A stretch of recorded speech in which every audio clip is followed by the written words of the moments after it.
백훈종의 전지적 비트코인 시점. 네, 여러분 반갑습니다. 10분만 비트코인 시간입니다. 비트코인 가격이 다시 전고점을 뚫은 지 좀 얼마 안 됐죠. 근데 이제 비트코인 가격이 오르니까 주식시장도 좋습니다. 앞서거니 뒤서거니 하면서 서로 이제 전고점 돌파하고 신고점 형성하고, 그러니까 비트코인이 또 따라가고, 비트코인이 먼저 갔다가 주식시장이 따라가고, 이제 이런 앞서거니 뒤서거니 조용한 구조적 상승장을 펼쳐주고 있는데, 여기에 이제 일부 알트코인들도 따라오면서 약간의 불장 냄새가 스멀스멀 나는 요즘 상황입니다. 저는 연말이 상당히 기대가 많이 됩니다. 그래서 비트코인이 올타임 하이를 과연 연말에 달성할 것이냐, 그러니까 우리가 다 바라는 뭐 15만 불, 20만 불 뭐 이런 정도의 가격이 되겠죠. 지난주에 올렸던 비트코인 연말 15만 불 문제없다라는 영상에 많은 분들이 봐주셔가지고 조회수가 굉장히 잘 나왔더라고요. 역시 2025년도 하반기가 드디어 시작됐고, 하반기가 예전에 2025년도 하반기에 접어든 지 꽤 됐고, 그래서 이제 연말로 가면 갈수록 과연 정말 그 폭발적인 상승장이 올 거냐에 대한 관심들이 다 계신 것 같아요. 비트코인은, 근데 저는 이런 말씀을 드리고 싶어요. 근데 비트코인은 우리가 다른 자산들과 명확하게 어떤 점에서 다른지를 이해를 해야 될 것 같습니다. 장기적으로 보자면 주식이나 알트코인이나 심지어 부동산, 채권, 다른 기타 모든 자산들과 비교했을 때 비트코인이 가장 최상위 포식자라고 볼 수가 있거든요. 그래서 우리가 그냥 단순히 연말에 어떻게 될 건지만 보지 말고, 그래서 우리 워렌 버핏이 그러듯이 연평균 20% 이상의 꾸준한 수익률을 내면서 이 복리 효과를 누리고 자산이 한 10년, 20년 지나면 막 수백 배가 되어 있는, 그래서 엄청난 부를 누리는 그런 삶을 사는 게 사실상 모든 투자자들의 이 꼴이 되어야만 합니다. 그래서 그 삶을 살기 위해서는 어떤 자산을 우리가 선택하는지가 굉장히 중요한데, 그 결정의 가장 끝단에 있는 게 바로 비트코인이다. 그게 왜 그런가라는 말씀을 좀 들어보고 싶어요. 이쯤 되면 그래서 한번 비교를 해봐야 됩니다. 이 비트코인과 금과 S&P 500 지수, 즉 주식, 그리고 부동산 채권 수익률을 연초 대비해서 한번 비교를 해봤습니다. 올해 한번 생각해보세요. 얼마나 많은 일들이 있었습니까? 전쟁이 터져 트럼프 대통령 당선됐음에도 불구하고, 그리고 트럼프 대통령은 막 시장 친화적인 정책을 펴줄 것 같았는데 갑자기 해방의 날 이러면서 관세를 막 몇십 %씩 막 먹여. 그러면서 인플레이션이 잠재워지지 않아가지고 연준은 올해 아직 한 번도 기준금리 인하를 하지 않고 있고, 불확실성과 경기 침체 우려와 고금리와 전쟁과 지정학적 위기, 이런 것들이 다 맞물렸던 한 해였습니다. 지금 이 7월 중순까지 오면서 굉장히 많은 일들이 있었는데, 그 과정에서 결국 1등을 한 자산이 뭐예요? 이게 나오지 않습니까? 비트코인은 연초 대비 26.45%, 그 뒤를 금이 바짝 쫓고 있고요. 그리고 S&P 500 지수 7%밖에 못 올랐습니다. 그 다음에 여기 VNQ라고 되어 있는 게 이게 부동산 ETF입니다. 1.87%, 리트죠. 리트 ETF, 가장 대표적인 뱅가드의 부동산 ETF가 되어 있고, BND가 역시 마찬가지로 뱅가드의 채권 ETF가 되겠습니다. 부동산과 채권은 올해 죽었죠, 그죠? 뭐 우리나라 서울 집값만 생각하면 안 됩니다. 전방위적으로 부동산 시장을 봤을 때 S&P 500 지수 요즘 좀 괜찮은 거지, 5월 달까지만 하더라도 마이너스 또는 이제 그냥 0% 똔똔이었습니다. 금이 상당히 좋았는데, 4월, 5월까지 상당히 좋았는데, 그리고 계속 지지부진하죠. 반대로 비트코인은 4월, 5월까지 안 좋다가 급반등해서 지금 금을 뛰어넘어 버렸습니다. 자, 그래서 어쨌든 이 불확실성의 이 엄중한 시기에 최종 승자는 현재까지 비트코인이 되고 있고, 사실상 남은 한 5개월 정도도 비트코인이 굉장히 좋을 거로 저는 생각이 됩니다. 근데 왜 그럴까요? 이 엄중한 시기에 비트코인이 왜 이렇게 주목을 받는 걸까요? 다른 자산 대비해서. 그 얘기를 좀 들어볼게요. 비트코인의 실현 시가총액이 사상 첫 1조 달러를 지난주에 돌파를 했더라고요. 여러분들 이거 다 모르셨죠? 사실상 아무도 관심 가지지 않는 뉴스긴 한데 엄청난 마일스톤입니다. 이 실현 시가총액이라는 건 뭐예요? 실현 가격이라는 건 뭡니까? 마지막에 비트코인이 움직인 그 가격을 총 다 평균을 내면은 1조 달러가 된다는 걸 의미하는 거예요. 지금 비트코인의 시가총액이 2.35조 달러 아닙니까? 그래서 그거는 이제 가격이죠. 거래소에서 거래되는 비트코인의 가격 기반으로 시가총액을 계산하면 2.35조가 되는데, 리얼라이즈드 캡, 즉 실현 시가총액이라는 거는 마지막에 온체인상에서 마지막에 움직인 비트코인의 그때 가격을 기반으로 시가총액을 계산하면 1조 달러가 되는 겁니다. 이게 뭘 뜻하는 거냐면, 결국 이 비트코인이라고 하는 하나의 거대한 풀에 사람들이 1조 달러의 돈을 담그고 있는 가치 저장 수단이 되었다라는 걸 의미를 하는 거예요. 이 가파르게 오르는 거 보세요. 이게 지금 노란색 이 영역이 그 비트코인의 시가총액 중에서도 현 실현 가격 시가총액입니다. 실현 시가총액, 리얼라이즈드 캡, 이게 가파르게 올라서 1조 달러가 됐어요. 지금 현재 비트코인 가격이 시가총액이 2.35조 달러니까 대략 2배 정도 되죠. 그래서 여기 이제 이 실현 시가총액 기준으로 현재 비트코인 전체 투자자들의 수익이냐 손실이냐를 따지는 이 초록색 선 보시면, 이게 이제 현재 1조 달러 실현 시가총액 기준으로 전체 비트코인 투자자들의 이 프로핏, 수익 정도를 나타내는 겁니다. 그래서 예전이랑 비교해 보세요. 2021년 돌장으로 가면 이렇게 많이 올라가죠. 그러니까 실현 시가총액이 여기 있으면은 비트코인 가격이 이렇게 올라가면서 이 투자자들의 수익이 이렇게 커지는 겁니다. 7배, 8배, 9배 이렇게 커지면은 이제 거품이라 보고 여기서 무너지는 거죠. 무너지는 거죠. 그리고 이렇게 마이너스로 갑니다. 마이너스로. 그리고 다시 불장이 이렇게 올라가는 겁니다. 2017년에도 이렇게 올라가잖아요. 그래서 실현 시가총액과 현재 비트코인의 시가총액을 늘 비교하면서 거품을 우리가 파악할 수 있고, 그게 결국 MVRB, 그 온체인 지표라는 겁니다.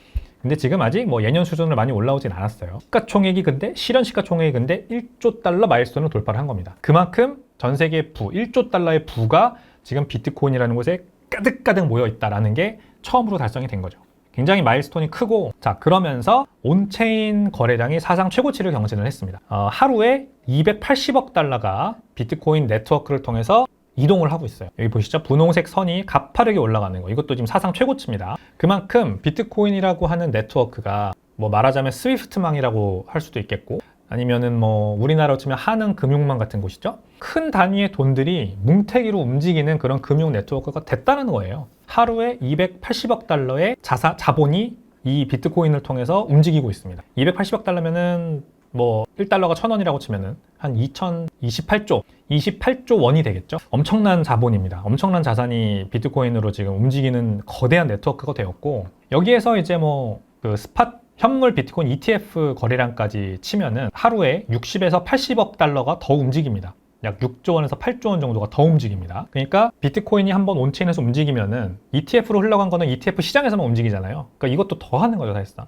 세컨더리 마켓이라고 할 수 있으니까. 그렇습니다. 그래서 거대한 자본이 움직이는 비트코인 네트워크가 되었고, 그게 결국 이 실현 시가총액, 장기간 움직이지 않는, 오랫동안 움직이지 않을 목적으로 비트코인의 내 자산을 가두는 그런 니즈가 1조 달러 수준까지 올라왔다까지 이어지는 겁니다. 자, 그리고 같이 볼 만한 게 또 온체인 수수료가 되겠습니다. 이 비트코인의 온체인 수수료가 계속 바닥 수준에 머물고 있어요. 그러니까 이 트랜잭션 수 자체는 굉장히 적다는 걸 의미를 하는 거거든요. 즉, 가치 저장 수단은 뭐예요? 오랫동안 여기에다가 내 자산을 잠그는 거잖아요. 그래서 비트코인 네트워크에 내 자산을 잠궈요. 큰 금액이긴 해요. 그래서 거래량은 막 이렇게 올라가는 거예요. 근데 이게 자주 일어나지는 않으니까, 빈번하게. 그래서 수수료는 내려가는 겁니다. 여기에 또 이제 영향을 미치는 게 비트코인 현물 ETF 같은 거겠죠. 한번 온체인에서 거대한 자본이 움직여서 ETF 시장으로 딱 가면은 그 ETF 시장에서 거기 세컨더리 마켓에서 계속 거래량이 발생하기 때문에 잘 움직이지 않죠, 온체인에서는. 그래서 수수료가 적게 유지되는 거다. 그러니까 한마디로 계속 지금까지 말씀드린 거를 총 정리를 해드리면, 비트코인이 거대한 자산을 가두는 가치 저장 수단의 네트워크로서 크게 성장을 했다라는 것을 우리가 알 수가 있는 겁니다. 그냥 그냥 비트코인의 시가총액 2.35조 달러 넘으면 이런 걸 알 수가 없죠. 2.35조 달러? 그래, 뭐 많이 사람들이 투자하나 보다. 그러면은 언젠가는 그 거품이 꺼질 수도 있겠구나, 이렇게 생각할 수도 있는데, 실현 시가총액이 1조 달러를 돌파했고 현재 비트코인 시가총액이 2조 달러라는 거니까 2배밖에 차이가 안 나? 그러면은 기존에 실현 시가총액 대비 비트코인의 시가총액이 막 7배, 8배까지 올라갔던 거에 비하면은 아직 굉장히 낮은 수준이에요. 그리고 1조 달러를 돌파했다. 그러면은 가치 저장 수단으로서 오래 비트코인 네트워크에 내 자본을 잠그려고 하는 사람들이 늘어나고 있구나. 이렇게 해석을 할 수 있다는 겁니다. 이해가 되시죠? 그럼 왜 그럴까요? 비트코인은 왜 계속 이런 식으로 사람들이 선택을 해서 파이가 커지고 있는 걸까요? 비트코인이 얼마 전에 아마존의 시가총액을 뛰어넘었죠. 뭐 지금은 다시 가격이 좀 빠져서 다시 아마존 밑으로 내려오긴 했던데, 정말 고무적인 사건이었습니다. 이제 비트코인 위에 애플이 있어요. 애플이 물론 엔비디아나 뭐 이런 것들에 져가지고, 마이크로소프트에도 져가지고 내려오긴 했지만, 애플이 원래 사우디 아람코보다도 위에 있었던, 금 바로 밑에 있었던 부동의 2위, 전 세계 2위 이 규모의 자산이었습니다. 애플, 얼마나 큰 영향력을 가지고 있는 기업입니까? 우리 모두 아이폰 쓰고 있고 맥북으로 다 쓰고 있고, 그 다음에 이 애플이 벌어들이는 천문학적인 돈, 이런 것들을 생각했을 때, 야, 비트코인이 이제 바로 앞에 애플을 두고 있어? 이 비트코인에 들어오는 자본의 규모가 애플을 앞지를 수 있다는 게 굉장히 이제 고무적인 사실입니다. 물론 지금은 다시 아마존 밑으로 떨어졌지만, 어쨌든 비트코인은 이렇게 전 세계적으로 인류 보편적인 삶을 개선시킨 위대한 기업들과 어깨를 나란히 하는 기술이 지금 되어 있습니다. 이미 은은 진작에 뛰어넘었고요. 자, 왜 그러냐, 한번 비교를 해보시죠. 지금 이 그림을 제가 여러 번 보여드렸죠. 2045년이 되면 전 세계에 있는 전체 글로벌 자본의 크기가 4,000조 달러 정도 된다는 추산이 나옵니다. 이거는 이제 제시 마이어라고 하는 분이 먼저 제안한 개념이고, 마이클 세일러가 구체화해서, 마이클 세일러의 그림입니다. 이거는 원작은 이제 제시 마이어라는 분이 만든 건데, 마이클 세일러가 자신의 버전으로 조금 각색한 버전이에요. 그래서 비트코인이 원래 2조 달러짜리 여기 조그만 점입니다, 현재는. 근데 2045년이 되면은 280조 달러 규모의 자산이 된다는 거예요. 계산은 연평균 29%씩 비트코인이 성장한다라는 겁니다. 지금부터 20년 동안. 그래서 140배가 성장을 한다는 건데, 자, 가장 큰 파일을 차지하고 있는 게 현재 부동산이죠. 1360조 달러. 근데 현재 기준으로 300조 달러밖에 안 됩니다. 그러니까 많아야 앞으로 20년 동안 4배 는다는 거죠. 채권 시장 840조 달러입니다. 한 150조 달러 정도 현재 됩니다. 그래서 한 7배 정도 많아야 6배 정도 는다는 계산이고요. 에쿼티, 주식이죠. 주식이 채권 시장을 여기서는 이제 역전하는 걸로 나오는데 현재는 100조 달러 정도입니다. 100조 달러가 850조 달러가 되니까 한 8배 정도 오른다는 걸 의미를 하는 거예요. 그래서 뭐 4배, 7배, 8배, 머니마켓 마찬가지로 100조 달러, 통화시장이죠. 500조 달러가 된다는 거 5배밖에 안 오릅니다. 자, 이렇게 4배, 5배, 6배, 7배밖에 못 오르는데 나머지 자산들은 그 와중에 비트코인이 140배가 오르면서 전 세계 4천조 달러 자본의 규모에서 7%의 비중을 차지할 거다. 현재는 0.2%밖에 안 되는데 이게 마이클 세일러의 추산입니다. 향후 20년 동안 모든 가치 저장 수단의 내러티브를 다 빨아들여가지고 이 비트코인이 가장 큰 성장을 할 거다라고 보는 거예요. 정말 대단한 예측이고, 만약에 이대로 된다면 비트코인 지금 안 사는 게 정말 바보 같은 행동이겠죠. 그러면 왜 그러냐? 왜 이렇게 사실상 부동산도 그렇고 주식도 그렇고 채권도 그렇고 통화도 그렇고 실사용 가치는 이렇게 크지 않은데 그 위에 프리미엄 붙어가지고 가격이 계속 올라간다. 그 이유는 뭐예요? 기본적으로 이것 때문이에요. 주요 화폐들의 구매력이 계속해서 떨어지기 때문입니다. 달러 지난 10년간 46% 가격이 하락했고요. 가치가 유로화 마이너스 38%, 영국 파운드 34%, 일본 옌 29%, 중국 위안화가 가장 크죠. 가치 하락률이 마이너스 61%. 지난 10년 동안 꾸준하게 구매력이 하락하고 있습니다. 그만큼 이런 국가들에서는 더 인플레이션이 큰 폭으로 상승을 했겠죠. 왜 이럴까요? 결국 돈의 유통, 신규 화폐의 발행, 광의 통화의 증가, 이 각 국가들마다 다 너무나도 많은 돈을 풀고 있기 때문이에요. 기준금리는 낮추고 통화 완화 정책을 쓰고 그걸로도 부족하면 추가 경정예산 편성해서 추가 국가 채무지고 돈 더 발행하고 이게 지난 10년이 아니라 사실상 1972년 닉슨 쇼크 이후로 계속해서 고착화되어 온 이 구조적인 현재 법정화폐 시스템의 문제입니다. 이게 인플레이션을 중앙은행의 바램대로 연 2%만 발생시키는 게 아니라 굉장히 크게 아주 높은 비율로 발생시키고 있는 게 현재 이 모네터리 프리미엄이라고 하는, 나는 이런 구매력의 통화의 구매력 하락으로부터 내 자산을 지켜야만 해 라고 하는 사람들의 이 프리미엄에 대한 인센티브로 이어지는 겁니다. 그래서 다 너도 나도 부동산에 내 돈을 넣으려고 하는 거고, 다 너도 나도 주식에 넣으려고 하는 거고, 채권에 넣으려고 하는 거죠. 근데 향후 20년 동안 그 프리미엄을 가장 많이 뺏어올 곳으로 비트코인이 주목을 받는다라는 얘기를 지금 하는 거예요. 왜 그러냐? 비트코인은 경제적인 불멸성을 가지고 있다. Immortality, 불멸성에 여러분 집중해 주세요. 그리고 당신에게 필요한 건 부패하지 않은 순수한 돈이란 얘기를 여기에서 마이클 셀러가 하더라고요. Bitcoin represents economic immortality. You are running on toxic capital. You need clean money. Toxic capital, 그러니까 부패한 돈. 지금 여러분은 부패한 돈을 쓰고 있기 때문에 순수한 돈으로 가셔야 돼요 라는 거는, 제가 이걸 보여드리면 이해가 되시죠? 돈의 가치가 계속 떨어지고 있는 거, 이게 바로 이제 턱식한 돈이죠. 부패한 돈. 이거로부터 더 안전한 곳으로 가야 된다. 그래서 부동산, 주식, 비트코인까지 다 관심 받는 거예요. 금이랑. 근데 불멸성이라는 얘기를 합니다. 불멸성. 이 불멸성이 중요한 키포인트인데, 자, 불멸성이라는 게 왜 가능하냐, 비트코인은. 이 공식 때문입니다. 비트코인의 발행량 스케줄 공식이죠. Monetary Policy. 그러니까 연준이 가지고 있는 통화 공급 법칙, 규칙이라고도 할 수 있고, 비트코인은 자체적으로 통화 공급 규칙이 존재를 합니다. 21만 개, 각 반감기마다 몇 개의 블록이 생성되느냐, 이걸 딱 중간에 놓고 21만 개가 생성이 돼요. 그리고 각 블록마다 50개의 비트코인이 주어지는 걸로 시작을 해서 그게 반감기를 거칠 때마다 절반으로 줄어듭니다. 그리고 총 32개의 반감기가 존재할 수 있고, 그 다음에 여기 제네시스 블록, 첫 번째 0번 블록부터 시작한다. 이 간단한 공식이 비트코인의 발행 공급 스케줄이에요. 그래서 이 공식으로 딱 계산을 하면은 지금 현재 몇 개의 비트코인이 발행되어 나오냐가 계산이 되는 거죠. 되게 간단하죠. 수학 공식입니다. 그래서 비트코인은 결국 수학 공식이에요. 연준은 이런 수학 공식을 안 가지고 있죠. 그냥 연준 의원 열 몇 명이 모여 앉아가지고 지금 얼마의 돈을 발행할 거냐를 결정을 합니다. 그리고 이게 굉장히 비이성적이죠. 마치 엄청나게 복잡한 경제학 모델들을 써가지고 결정하는 것 같지만, 사실 아무도 그 공식이 뭔지 이해하지 못하고 그들의 입에서 나오는 말만 보고 그냥 내린대, 올린대, 심지어 지금은 올릴 수 있을 것 같다라는 말만 생겨도 막 패닉하고, 내릴 수 있을 것 같다는 얘기만 나와도 막 환호하고 막 이러고 있는 겁니다. 그래서 불투명하다, 그리고 지속 가능하지 않다, 절대 불멸이 아니다 이거는. 근데 비트코인은 너무 투명하고 너무 확실하고 너무 불멸적이다 라는 얘기를 할 수가 있는 거죠. 수학 공식은 이렇게 위대합니다. 옛날부터 수학 공식들은 이렇게 인류사에 보편적으로 어답트 되면은 그거 자체가 그냥 하나의 이념으로서 논리로서 오랫동안 살아남아 왔어요. 피타고라스 정의, 아이작 뉴턴의 중력 법칙, 그리고 아인슈타인의 상대성 이론, E는 MC 스퀘어, 이런 것들이 다 지금도 우리 학교 교과서에서 다 배우는 내용이잖아요. 모든 법칙들의 기본이 되는 수학 공식들입니다. 이것들이 없으면 사실상 현대 수학이나 물리학과 과학을 얘기할 수가 없어요. 이게 바로 수학 공식의 힘입니다. 그리고 사토시 나카모토가 만들었다고 하는 이 비트코인의 Monetary Policy 공식도 그 대열에 들어갈 수가 있는 굉장히 심플하고 함축적인 이 수학 공식 하나가 사실상 엄청난 이 지식의 토대를 이루고 있는 이런 거를 지금 우리가 이해를 해야 된다는 거죠. 단순히 그냥 좋은 서비스를 만들어서 사람들이 많이 투자하고 이런 정도가 아닙니다. 비트코인은 그 자체가 하나의 수학 공식이고 그게 논리고 이제 앞으로 가치 저장과 가치 이동의 어떤 이 가치 저장과 가치 이동, value transfer, 가치 이동이라고 하는 어떤 사람들의 행위에 근간을 이루는 아주 기본 토대가 되는 논리가 될 거다 라는 거거든요. 자, 좀 더 이해하기 쉽게 설명드리겠습니다. 영화 혹시 컨택트 보셨나요? 이 장면 보시면 바로 아시겠죠? 이 외계인들이 등장을 합니다. 그래서 여기 외계인들이 손을 샥 펼치면은 먹물처럼 뭐가 샥 원이 만들어져요. 먹물로 만드는 원이 만들어져요. 근데 이게 이들의 언어예요. 그래서 이 지구에 사는 언어학자가 이 외계인과 이제 교감을 하면서 이 언어를 배웁니다. 그래서 이제 해석을 할 수 있게 돼요. 요 부분은 뭐 무슨 뜻이고, 요 부분은 무슨 뜻이고, 요 부분은 무슨 뜻이고, 이렇게 이 외계인들의 언어를 해독을 할 수 있게 됩니다.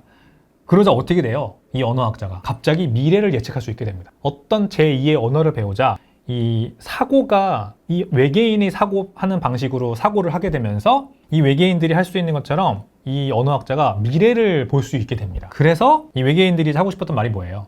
너네 지구 멸망한다. 그러니까 이렇게 안 하면 큰일 나니까 이렇게 해. 이거를 알려주러 결국 지구에 왔던 거잖아요. 그래서 언어학자가 이걸 해독을 해서 자기가 미래를 예언하고 지구를 구한다는 그런 내용입니다. 굉장히 신선한 영화였고, 그래서 이거를 이제 이 트위터리안이 뭐라고 해요? 비트코인은 수학적 언어입니다. 영화 컨택트처럼 다른 언어를 이해하게 되면 사고방식이 완전히 달라집니다. 저는 독일어를 제2 외국어로 사용하게 됐는데요. 영어와 독일어는 유사하지만 이거를 배우면서 비트코인처럼 프로토콜의 힘을 체감하게 되었습니다. 독일어를 배우자 새로운 걸 알게 되었다. 그래서 제2 외국어, 제3 외국어 하시는 분들 아마 공감하실 겁니다. 아, 생각하는 게 좀 달라지죠. 새로운 걸 알게 되고. 이게 이제 언어의 힘이라는 거예요. 그래서 비트코인은 수학 공식이자 언어예요. 수학 공식은 곧 언어입니다. 수학적 언어다. 그러니까 비트코인을 이해하고 나면 새로운 것들을 알게 되는 겁니다. 몰랐던 것들을 깨닫게 되고 하나의 진화된 인간으로서 성장을 하게 되는 거죠. 그리고 지난 비트코인 2025 서울에서 제가 굉장히 좋아하는 비트코인 맥시멀리스트 우리 백찬님께서 이런 얘기를 하셨어요. 도레미파솔라시도 개념을 피타고라스가 만들었다는 사실을 알고 계셨나요? 사실 비트코인도 그것과 비견될 수 있다. 이렇게 장표를 만드셨어요. 피타고라스가 이 도레미파솔라시도 개념을 만들었다. 도레미 7음기 이론을 만들었다. 그리고 악기가 생겨서 이 도레미 7음계를 바탕으로 연주를 할 수 있게 됐고, 그 연주하는 악기를 바탕으로 작곡가가 노래라는 것을 만들 수 있게 되었고, 그래서 노래가 나온 거다. 마찬가지로 비트코인도 사토시 나카모토가 피타고라스처럼 도레미파솔라시도 개념을 만들었고, 그걸 백서에 담았고, 노드가 악기의 역할을 해서 비트코인을 구동시키고 있죠. 그리고 그것을 그 네트워크를 활용해서 채굴자들이 마이닝이라는 활동을 통해서 비트코인의 인센티브 구조를 유지하죠. 그리고 돈을 자기는 벌어가고, 그 다음에 보안을 더 강하게 유지시키고, 그래서 비트코인이라는 우리 최종 사용자들이 쓸 수 있는 비트코인이라는 재화가 만들어지고 지금 유지되고 있는 거예요. 즉 비트코인은 어떤 노래가 아니에요. 어떤 장르가 아닙니다. 노래가 있다고 합시다. 백찬님은 이제 심장이 없어라는 굉장히 유명한 히트곡을 만드신 분이잖아요. 부르신 분이고. 발라드지 않습니까? 비트코인은 그런 발라드 장르인가요? 아닙니다. 심장이 없어라는 히트곡이라 보면 되나요? 아닙니다. 비트코인은 도레미파솔라시도 그 자체예요. 그러므로 그 노래가 사라져도, 그 가수가 사라져도, 그 악기가 사라져도 비트코인은 살아남는 거예요. 계속. 이해가 되시죠? 도레미파솔라시도라는 개념이 사라지진 않잖아요. 우리가 막 모든 음악 하지마, 노래 하지마 막 다 때려잡아도 도레미파솔라시도 살아남습니다. 또 다르게 얘기해볼까요? 우리가 지금부터 성경이라고 하는 책들을 전부 불태운다고 생각해봅시다. 그런다고 기독교 신앙이 사라질까요? 그러지 않습니다. 그건 하나의 언어나 마찬가지거든요. 영어라는 언어를 우리 다 없앤다고 해봅시다. 이제부터 인터넷에 풀려있는 영어 관련된 글들 다 없애요. 책들 다 불태워요. 그런다고 영어가 사라질까요? 아닙니다. 사람들의 뇌리의 영혼은 여전히 수천 년을 살아남을 수 있습니다. 마찬가지로 비트코인도 그 개념이에요. 도레미파솔라시도자, 수학적 언어이자 잉글리시 같은 언어입니다. 그러므로 마이클 세일러가 불멸성이라는 얘기를 하는 겁니다. 뭐가 가장 오래 살아남을 가치 저장의 수단이냐, 가치 트랜스퍼의 수단이냐, 그거를 사람들이 생각했을 때 이걸 이해하는 사람들의 모수가 늘어나면 늘어날수록 결국 이 자산 시장의 피라미드에서 최상의 포식자는 비트코인이라는 생각을 하게 된다는 겁니다. 이걸 깨닫는 사람들이 늘어나면 늘어날수록 비트코인에 더 많은 자본이 들어오게 된다는 거예요. 그래서 연평균 29% 비트코인에 상승하는 거고, 주식, 금, 부동산, 채권 이런 것들은 불멸성이 비트코인보다 훨씬 덜하기 때문에 더 적은 자본이 점점 들어오게 돼서 자산 시장이 이렇게 재편된다는 얘기를 하는 겁니다. 그래서 비트코인은 이렇게 저승사자처럼 통화시장에서 모네터리 프리미엄, 자본의 프리미엄을 뺏어오고, 그 다음 주식시장에서 뺏어오고, 그 다음 채권시장에서 뺏어오고, 이제 가장 큰 부동산 시장에서 최종적으로 프리미엄을 쭉 뺏어와서 자본을 이들로부터, 경쟁 자산들로부터 쭉 빨아들여가지고 280조 달러 규모의 거대한 시장이 될 거다, 이거를 말씀을 드리는 겁니다. 그래서 단순히 올해만 봐도 비트코인이 다른 모든 자산 대비해서 아웃퍼폼했고, 이게 앞으로도 계속해서 고착화된다는 그 미래, 20년 동안, 이거를 제가 여러분께 말씀을 드리고 싶어가지고 오늘 순서를 좀 마련을 해봤습니다. 그러니까 단순히 우리 올해 연말에 비트코인보다 뭐 알트코인 좀 더 갈 거다, 뭐 기타 주식들 중에서 이런 것들이 더 갈 거다, 이런 거 너무 생각하지 마세요. 맞추기도 어렵고 실패할 가능성 큽니다. 근데 뭐가 가장 최상의 포식자냐, 이것만 우리가 이해하면 이제 앞으로 20년 발 뻗고 두 발 편하게 비트코인만 모으면 되는 그런 상황이 되지 않겠습니까? 그래서 마지막 이 그림 기억해 주시고요. 재밌는 그림이지 않습니까? 비트코인 저승사자가 모든 자산들의 프리미엄을 다 빼오는, 그걸 우리가 그냥 팝콘 먹으면서 구경하면 되겠습니다. 네, 오늘 내용도 재밌으셨다면 구독과 좋아요, 알림 설정 부탁드리고요. 저는 다음 주에 더 재밌는 내용으로 찾아오겠습니다. 감사합니다.